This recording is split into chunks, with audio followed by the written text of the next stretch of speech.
algunas áreas, por ejemplo, de una ciudad, yo hago mi mapa de calor, no sé si alguna vez lo habrán visto, mi mapa de calor, entonces pongo estas áreas, las pongo en rojo, las otras en amarillo y las otras en verde. Las zonas en verde son las que son más tranquilas, las de amarillo tienen cierto grado de peligrosidad y las zonas rojas o las zonas de calor son donde yo debo establecer eh, mi plan de acción o de prevención contra el delito. Entonces, la inteligencia artificial puede hacer esto. Ah, mire, en esta zona hay más peleas. ¿Por qué? Porque de repente por ahí hay muchos bares, ¿no? Hay gente ebria. En esta zona, por ejemplo, hay muchos accidentes de tránsito. Ah, mire, acá, porque acá de repente no hay mucha señalización, la luz, en la noche no se ve muy bien. La gente que sale de la zona A, donde hay muchas discotecas y zonas de diversión, hacia la zona, hacia diferentes partes, pasan por esta avenida. También eso influye en los accidentes de tránsito. Y en esta zona, pues hay bastante atracos, bastantes robos, ¿no? Entonces, para eso sí podría servir y sí sirve la policía predictiva. ¿Va, ¿Va a suceder? No, no es que tenga una bola mágica, sino que es muy probable que suceda. Es muy probable que suceda. ¿Por qué? Por estos patrones que he detectado en la información que me han dado de las denuncias policiales y toda la información que yo tengo sobre lo que se ha alimentado. No olvidemos que también es un programa, una computadora, hay que darle información. Entonces, la predicción o la prevención del delito con inteligencia artificial, sí, es un pilar importante en el desarrollo de la lucha contra el crimen.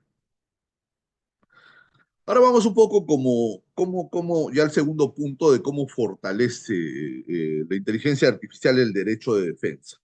Hace algunos años yo estuve viajando Brasil, Argentina y otros países, México, donde se ha visto el tema de la investigación defensiva. Antes, el abogado se sentaba a esperar la investigación de la policía, de la fiscalía, bueno, y con lo que había, y defendíamos pues por el derecho, ¿no? Y bueno, sí, se aplicó bien esta no, tengo mi teoría del caso, bueno, y por ahí salía un testigo, un documento. Ahora el abogado es proactivo, hace investigación defensiva, es decir, captura, recolecta, promueve investigación para defender. Bueno, algunos juristas en mi país, acá en Perú, han dicho no, que la investigación, no puede haber investigaciones paralelas, que solamente el Ministerio Público y la Policía Nacional son los únicos que investigan. Pero eso no es cierto en la práctica, pues. Porque en la práctica nosotros como abogados también ofrecemos pruebas en investigación preliminar, en investigación preparatoria, ofrecemos pruebas en control de acusación, ofrecemos pruebas inclusive en juicio, prueba nueva, ¿no? O sugerimos prueba de oficio. Entonces, sí hacemos algún tipo de investigación, solo que técnicamente o legalmente no está pues así escrito en nuestro ordenamiento jurídico, pero sí hacemos investigación defensiva. Y para esta investigación defensiva, la inteligencia artificial aporta mucho, aporta mucho en varios aspectos, no solo como teoría del caso, sino también como asistente técnico. A ver, ¿a qué me refiero? Básico. Me llega una acusación fiscal y tiene un peritaje médico, por decir uno de ellos, ¿no? Tiene un peritaje médico. Yo lo leo y ¿qué hacemos los colegas? ¿Qué hacen la mayoría, no? O que se hacía antes. Se va la última hojita. Conclusión. Ah, ¿qué dice? ¿Es culpable, inocente? ¿Qué dice el perito? Claro, no se debe pronunciar por eso. Pero así hacemos. Conclusión. ¿Tenía desfloración o no tenía desfloración? ¿Es su huella o no es su huella? Eh, ¿Es su tipo de sangre o no? ¿Es su ADN o no? Bueno, el ADN es otro tema.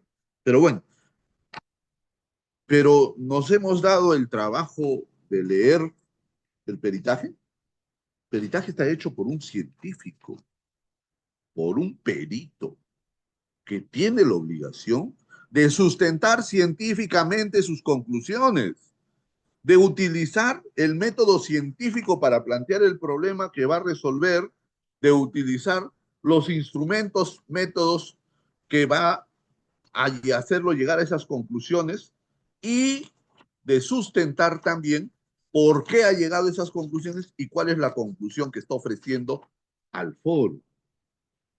Esto de acá. Se mató el perito haciendo todo eso que acabo de decir, haciendo un peritaje pulcro, muy bien sustentado, científicamente respaldado, para que yo me vaya al último y le diga, eso no es. Claro, pues eso es un error. ¿Por qué?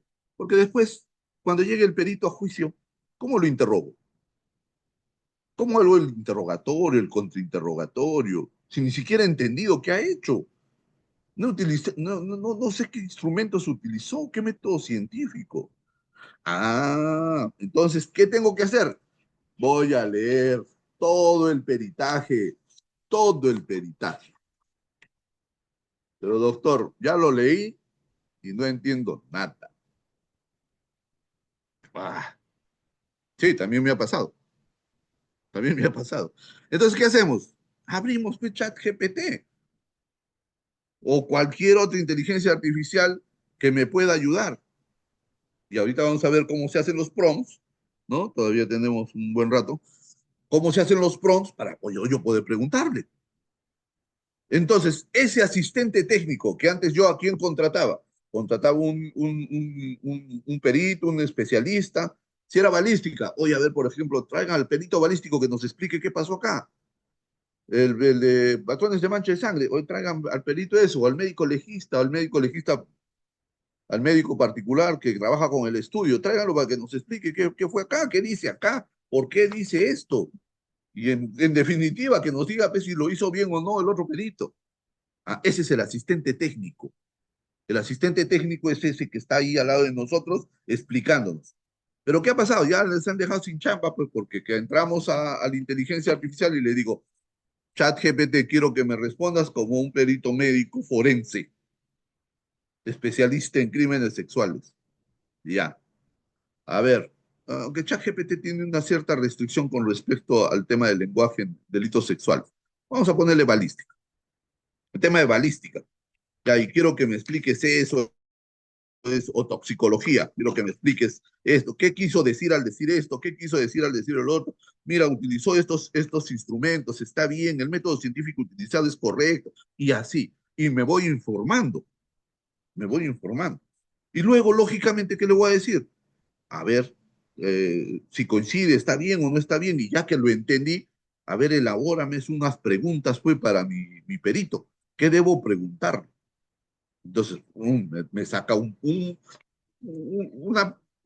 sugerencia de las preguntas que yo puedo hacerle al perito, ¿no? En juicio. Porque en juicio no se olviden que no solo es de que declare por declarar, lo que ingresa de la boca del perito a los oídos del juez es lo que debe estar reflejado en la sentencia. El juez no puede poner algo que no dijo el perito o el testigo, ¿no? Entonces, yo quiero que el perito diga esto porque lo he sacado de su informe y necesito que ingrese así al foro, es decir, al juicio, para que no solo el juez lo utilice, sino para que yo también pueda utilizarlo en mis alegatos de defensa o en mis alegatos de acusación, si soy fiscal, ¿no? Muy bien. Por ejemplo, este es un caso práctico, dosaje etílico. Es un análisis practicado a un imputado partícipe en un accidente de tránsito en motocicleta. Muere uno de sus pasajeros y el otro queda incapacitado con múltiples fracturas de pierna derecha. Este muchacho, caso real, el certificado de dosaje etílico es real, salía de una fiesta, dos amigos le dicen, lleva, vamos a seguir tomando. Sube a dos amigos y van, tres en una moto, sin casco, 3 de la mañana, en estado de ebriedad, y les choca una camioneta. Los embiste, golpea la parte de atrás al último, al pasajero.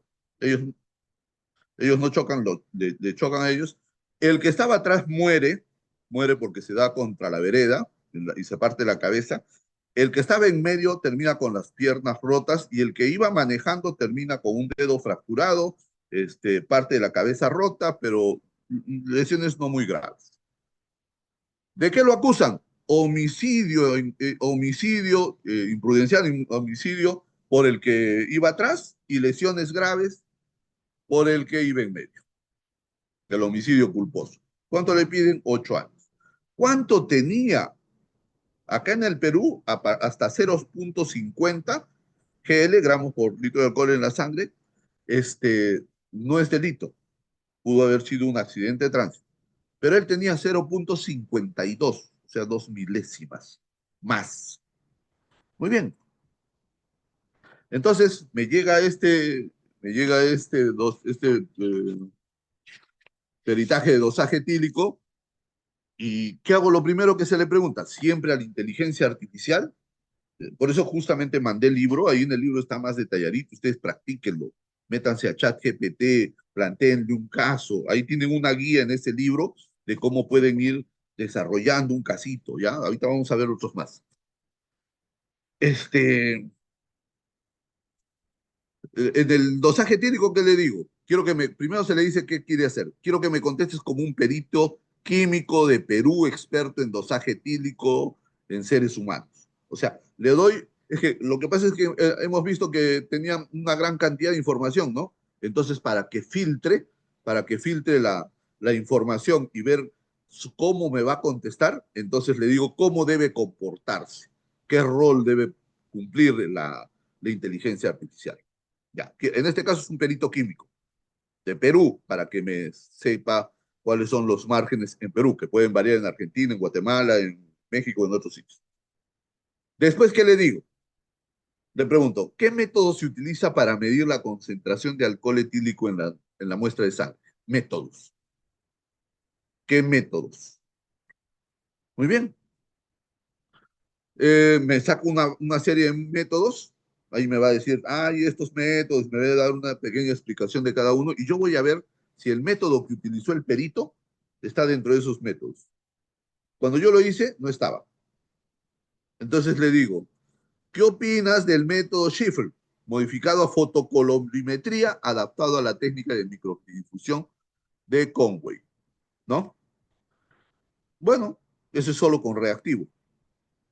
Me dijo de que bueno, sí, se podía hacer, pero que no era muy certero, ¿no? Que bueno, tenía cierto margen de error muy amplio.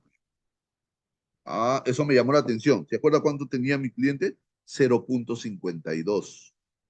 0,52. Tenía un margen de error. Había sobrepasado más o menos en 4% el límite legal. Entonces, si han utilizado ese método de microdifusión de Conway, adaptado, adaptado. El método era Schiffer. Entonces yo le digo, ¿puedes establecer un margen de error al utilizar este método? Ah, sí. Mira, me dice la inteligencia artificial. Esto lo van a poder ver completo en el libro. Mira, me dice, los otros métodos hay más o menos un 5% que es aceptable, un 5% de margen de error. Y en este método, por eso no lo he nombrado, porque no es muy certero, hay hasta 10-15% de margen de error. Si él tenía 0,52, estaba muy por debajo del margen de error que tiene este método. Por lo tanto, yo ya tenía algo de qué agarrarme para poder exculparlo. Pero necesitaba más. Sí, el margen de error de la prueba utilizada por el perito es mucho más amplio y por lo tanto se crea duda razonable. Sí, podría haberlo dicho. Pero a veces no hay que quedarse solo en eso, pues, en la primera respuesta, ¿no? Solo comemos la sopa, no el segundo ni el postre. No, no, no, no, no, no. Vamos a investigar un poquito más. Y dentro de lo que me estaba contando, me estaba explicando la inteligencia artificial sobre el dosaje etílico, me dice pues que puede confundir o hay también en este margen de error algunos falsos positivos en cuanto al ácido acético y al ácido láctico. Entonces yo dije, bueno, explícame qué es el ácido acético y qué es el ácido láctico, ¿no? El ácido acético, el que es producto de la enfermedad.